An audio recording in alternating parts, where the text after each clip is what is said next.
The crypto speech was a big hit.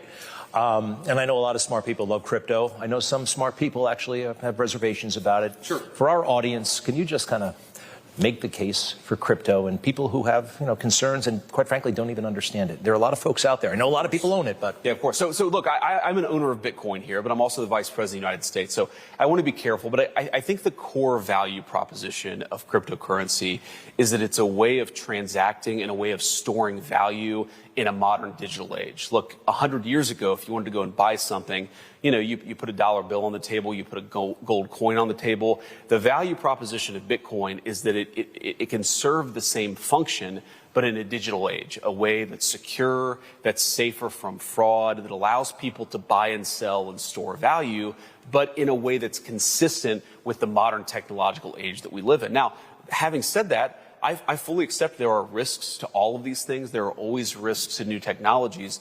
Our approach in the Trump administration is to say, let people innovate. Let people figure this stuff out on their own. If the critics of Bitcoin are right, I happen to think that they're wrong, that will eventually win out in the marketplace. If the advocates of Bitcoin are right, and I happen to agree with them, if they make their case, that's eventually going to win out in the marketplace. What you shouldn't have is a dictatorial government that tells certain industries they're not allowed to do what they need to do. You've got to let people make these decisions on their own, and that's sort of been our approach. We want common sense regulatory regimes. We want to allow the cryptocurrency industry to participate in the mainstream of the economy. But then ultimately, the laws of economics, the laws of supply and demand are going to make the determinations from there. in Vegas, you said there's